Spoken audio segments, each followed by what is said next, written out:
Therapy dudes, take away your stress, put you in a good mood. If you had them over, they would eat up all your food. It's time for therapy dudes. Welcome, everyone. This is Andre Karkamaz and Dan Fox. We're diving into change part two. Today, we're going to talk about our personal experiences with change and how difficult it is for Dan. I do not know how he made it this long. So You're jump assuming right I into made it, it. Dan. Good thing you made it. Right. I mean, I did make it to the podcast. So, I'm here. Showing up is half the battle. But That's I true. want to dive into, the goals that we set for ourselves, the New Year's resolutions, Oh no. Oh no, and please no. to follow up on some of what we talked about last week with the week where we did the two podcasts on the New Year's resolution stuff. Because our resolution was to get back to our optimal basketball playing weight so that we as you know older men, you're still on like the front nine, I'm on the back nine, but how we can like keep our body from really getting dinged up, and that for both of us we're aware that like carrying extra weight is not helpful, so we've got this goal of like losing 10 pounds. Right, right. And I think it's really hard to not have sugar. It's just really hard. It's in everything. So I want to change my goal. I'm just kidding. I'm going to keep it. You're already breaking down after I'm we already ready. It's rough, man. Like did literally you everything has did you sugar. actually have any specific moments where you used some idea that you'd thought of to keep you from going after sugar when you normally would have? Yeah, I mean, like I said earlier in the first podcast around this that we did, I have to connect to this emotionally. I have to like see why I'm doing what I'm doing. Bottom line is I don't really respect myself when I'm not disciplined. I know that doesn't sound great, but um, I like who I am when I'm disciplined. I like how I show up in the world. This feels like something I need to be disciplined around, not because, sugar, well, I guess sugar is inherently bad. I'm not really sure there's any research that says it's good for you, processed sugar, right? But, but because I've let it go for a while. When I had my daughter, I started eating crap, just working a lot and being a dad for the first time, and couldn't take care of myself the way I could when I was not a dad. So yeah, I've let it go a little too long. She's 3 now, so 3 years of bad habits that I got to undo. So there were times this week where you reflected on your emotional connection to getting away from sugar, and it stopped you in your tracks and you were able to make a different choice. Yeah, yeah. So for me, I get complacent. I have to work a lot. Life's busy. Um, I find myself thinking about food less and less throughout the years. Like it's not something I intentionally ponder. It just goes, I just get hungry or almost even dizzy. And then I go, okay, well, what do I have in the fridge? Oh, I got, X, Y, and Z. I'm not going to cook. I'm just going to go buy something quick. It's like a protein bar or something like that. And it's filled with sugar and all this processed crap. And you know what? I don't feel good when I eat like that. So instead, I have been buying produce, having it kind of placed in front of me in the kitchen. So when I do find myself hungry, I even put a pan on top of the stove, so I can just like, oh, you know what? Like I'm just gonna chop these up and throw them on the stove, and then maybe I'll make an omelet with some veggies or something like that.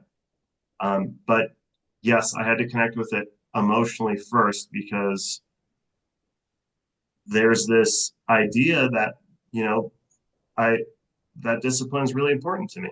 I really value it. I really value people who are disciplined. And I don't want to be a person on this planet who isn't disciplined because I have this narrative that people who aren't disciplined are chaotic Hmm. and unintentionally cause issues in the world. Hmm. That's my narrative. Um, I'm going to resist my urge to make fun of you because I feel like it's so um just the way you're willing to like speak to those feelings and the vulnerability, I think is really important. And behind the teasing is that I genuinely want you to feel good about yourself, whether you're disciplined or not, and to like yourself even through the lack of discipline, right? The human foibles. Whoa, whoa. That is a tall ask, man. I don't know if I It's a can do that. journey, right? Yeah. Unconditional positive self-regard. That's Don't what, get me there. I'll be like obese and miserable. That's part of the narrative, right? Is that like, if I'm not disciplined, you're right. I don't know how you locked onto that so quick. That's creepy. But yeah, there's this part of me that's like, I don't know if I'm lovable maybe if I'm not disciplined, right? I think a lot of us have some kind of a core belief tied into something, some kind of change we want like that. Like I don't know if I'm lovable if I don't work out enough. Some people might feel or whatever. right. And I mean, that's a hard one. We can hear other people be like, "Oh no, you're lovable," Yeah. but And it's like, our okay, never our mind. self-talk can be pretty harsh. And I I think one way that you could try to work with that, which is not part of the goal of, getting sugar out of your world, but to try to find key messages and reminders that you have on the ready in your mind about, how you are worthy. You're a worthwhile human being. You are a very caring person that gives to the world in all of your time, whether it's your work or your home life. The only time you don't is when we're playing basketball and you beat me, and then you're not caring for me. Well, I do warn you, right? Like I do tell you, this isn't personal. Yes, yes. Yeah, And then you okay. just drill a three-pointer in front of me. Yes. But I feel like not letting those thoughts just constantly go unchecked. It's not like you have to vigilantly attack them all the time, but when you're like having a little bandwidth and space to be able to like look at this stuff, I I think it's a useful question because if your clients were like, "Hey, I'm not lovable unless I'm getting, straight A's and have this and that going on, or, Right. have a like fantastic." It's like, whoa, like what? Like those kind of conditions are like harsh. That's not fair. Like it makes us like protective of our clients when they're being It does. self-reflective. I think that's due to the ambiguity of like connection right now and how we're kind of like lacking community. I don't think people really feel intrinsically valuable unless, you know, it's an unless thing. The majority of people that I come across, I'm not good enough unless I have enough clients. I'm not good enough unless, I was talking to a photographer who's a client of mine. He's like a successful photographer. He's killing it. Yeah. And one of the things he says is, I don't feel good enough unless I have enough clients, even though he's killing it. It really is baffling to me. Um, but also, he doesn't have a community. So he's judging this based off of a lack of community, Yeah. right? And what he thinks people would look at him in terms of his value for, right? Like that's we don't have that sense of community, and I think that's a huge issue for why we feel that way about ourselves. And I could go into that for hours, but the kind of change you're talking about on that level, that's that's like that's deep change. That's like Yeah. internal narratives, right? Well, and we can, come back to this as a theme of our podcast for a different week, but Yes. it strikes me that some of what people experience around this is because of the way our culture heavily focuses on connecting your value to your accomplishments, whether Right. it's growing up in Productivity. school, right? Yeah. Productivity, doing well in sports. It's like if you're not crushing it, then why are you, wasting your time? Why not like figure out how to be the best at who you are? It's not good enough to just be contributing to society, but why aren't you better? And that sense that there's always it's like the kid who comes home and has like six A's and a B on their report card. And it's like, well, what could you have done differently about that B? Right? That's like natural for parents to just be like, well, like, let's create this model of continuous improvement, which has implied with it this sense that you're never good enough. Yeah. Yes. That idea that you're never good enough, that there is always the goalpost is always moving. Yeah. It doesn't matter how close you get to like I interpret good enough with lovable. I don't know if the average person does that. I'd say a lot of us are just seeking to be seen as good enough and to be loved. I really feel that way, but there's certain personality types out there that really don't like people. So I don't know what they're operating out of. But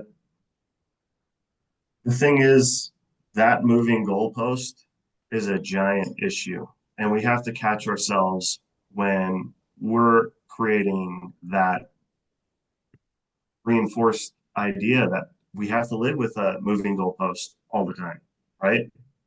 Yes. They call it And an introjection. Like there's this voice in your head that's coming from the external world that's telling you, even though you might be happy with where you're at today, you're actually not doing good enough. And God forbid you rest because you shouldn't be until you hit the goalpost. But also, where is the goalpost? right, right. Well, and all right, I wrote down a note for us to come back to this in February once we get through this month that's focused on, change and lasting change. Um, because that like sense of conditional self-love, I think is an important one to unpack. And the ultimate kind of end of that process falls apart when we look at some examples of our like athletic heroes in the world, like Michael Phelps or Aaron Rodgers, who both had these experiences of finally getting to the pinnacle of their sport, everything they'd worked for their whole lives. And for Aaron Rodgers, in the locker room after he won the Super Bowl and everybody's around him popping champagne and celebrating, he was looking around going, wait, is this it? Is it all downhill from here? Like there was no like the pot of gold at the end of the rainbow never happened. It was like, well, if you did this by the time you're 28, where does the goalpost need to be now so that you can justify your right to exist without feeling guilty or self-loathing? It's a Just, terrible predicament that we have. I don't know if there's ever been a time in humanity where this was like such a prevalent experience for human beings. I really don't know. I like it feels to me like people are more content, but I can only say it feels in the past before like social media, for instance, and all this stuff. Um, because things were simpler and you just knew what you should do and you would do it. And it was basic day to day stuff, right? It's, it's too complicated now. Yeah. And it's so arbitrary. Like we put value onto things arbitrarily, like that we don't actually, I feel like most people don't actually understand why they're valuing what they're valuing sometimes. Yeah, boy, I learned something from this 15-year-old many years ago. He was from a really large family that had adopted and fostered a lot of children. So he had many, many, many siblings. Okay. And he was struggling with figuring out what kind of career he wanted to do and was interested in metalsmithing and, making art through metal. Oh, And I said to him at one point, I'm like, well, like, just brainstorming, what if you found some courses or a mentor and you could like apprentice with this person and you could become kind of like locally and regionally known as like the best metalsmith, like the best, like your art installations with metal could just become like the best out there. And he just looked at me and he's like, I've got like 20 something siblings. Like the idea of being the best just doesn't even resonate. It's like I'm not trying to be the best. I'm just, trying to be okay. And Oh, it was such a reframe from the the message that I feel like is predominantly out there from all of our parents, teachers, coaches that are like, telling us like, you've got to go and like figure out like what can you do and just be the best at it. And it's it's not like, oh, you have to be the best in your field. The reality is that if you care about something and persist at it, you'll become very, very good at it. You'll be an expert at this craft or this body of knowledge, and and that's sufficient. There are 7 billion people on the planet. Are we really going to be the best at anything? Should that even be the goal? well, What you're is certainly not. that I'm just kidding. was good. That was good. Um, No, right? you're right. You're right. But I mean, I'm and not that's either of funny them. when you Yeah. say it, but when we say it to ourselves sometimes, right? Right. It like lands in this like, oh, like it It deflates hurts. us to be like, oh, like I'm never gonna be. Why do you think that's so important to us, being the best? I think it's just, seeing what society approves of and how socially, groups of people tend to really revere those like the people out there that are like in technology, just making billions of dollars and changing the world, or in sports, it's like, who do we focus on? It's not like, oh, check out this dude's story. He was able to just barely make the team. It's like, no, no, like we're not going to have some expose about that dude. There's not going to be a documentary about them. So somehow that So it's sense to feed of the like, ego a little bit. It's like the ego needs to feel like it's got its place in this world established to right? feel safe, or what like it's a packed animal thing. Like I want to establish my role. Um, Yeah, and I think there is that sense of like, yeah, you need to be number one and dominant or something, and that establishes your place in the world. But I think like as people go through stages in life, when they look back on things, it's not so meaningful, all those external accomplishments. Oftentimes it's just about relationships and connection. And we don't need to have the most money. We need to just have enough money to be able to like meet our needs. And if we have that mentality of I need to have the most money, it's like, well, then you have no time to volunteer and to give to your community because those are times where you could be like increasing your earnings. So figuring out how to like be at peace with some of that pressure, I think is really important. Um, I'm going to circle back to my my experience with the kind of boundaries that I set for myself around like not overeating junk food in the evening right. because we got to wrap this in a couple minutes. But the things that I had wanted to specifically do was instead of just compulsively start to hunt for sugar, carbs, salt, oil after like 8 o'clock at night, I wanted to instead intentionally slow down, drink some tea, or give myself like a 15-minute chunk of wind down exercise.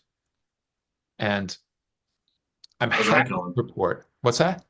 Oh, okay. You're happy to report. Where you I'm keep happy going. to report that I did twice make tea for myself this week, which is above my normal rhythm of less than once a week. So I'm happy about that. And I set a timer for this coming week that's going to go. My tea time at night will be 8:20.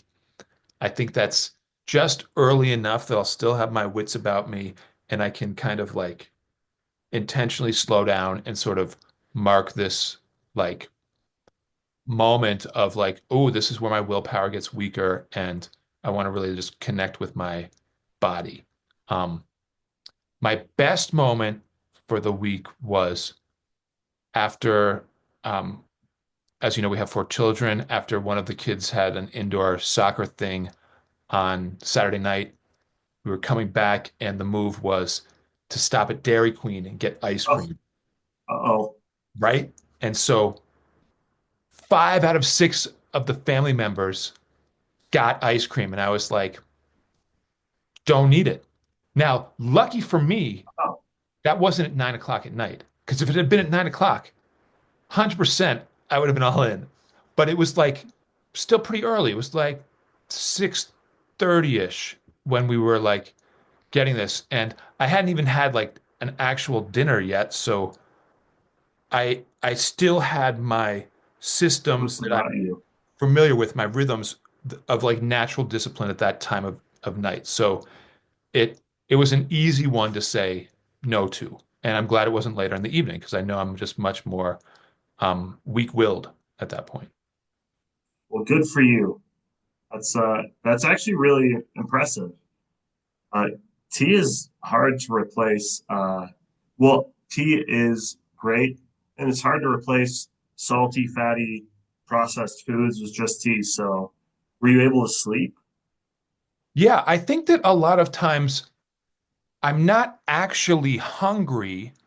I'm just a little like slightly dysregulated, and I don't have any kind of clear focus or rhythm at that time of night. So my lizard brain's like, I have an idea. Like, let's just go see what's in the pantry. Like, where are the cookies in this house? And, I just start to like fill the space with munching on junk food. Anyway, final thoughts before we wrap. I don't have any, but hopefully you can wind it down for us. Um, no, I just want to say good job. You did better than me. Um, Do you I think am it's the wisdom because you're so much older? it's definitely the wisdom of my years. Uh, Oh, it's just your congratulations. You it's did your good. youth. I'm too inexperienced. All right, so we got 2 more weeks this month of talking about change and how to make lasting change. So we're going to do 4 podcasts on that topic and then dig into February. Thanks for listening. Like and subscribe so my ego can be bolstered. Have a good one. Therapy dudes, take away your stress, put you in a good mood. If you had them over, they would eat up all your food. It's time for therapy dudes. Therapy dudes, take away your stress, put you in a good mood. Listen to them anytime you're coming unglued. Time for therapy dudes. Time for therapy. Time for therapy. Time for therapy dudes. No therapy dudes. No therapy. Time for therapy. Therapy Dudes is sponsored by Boulder Psychological Services. Check out boulderpsychologicalservices.com for all your therapeutic needs.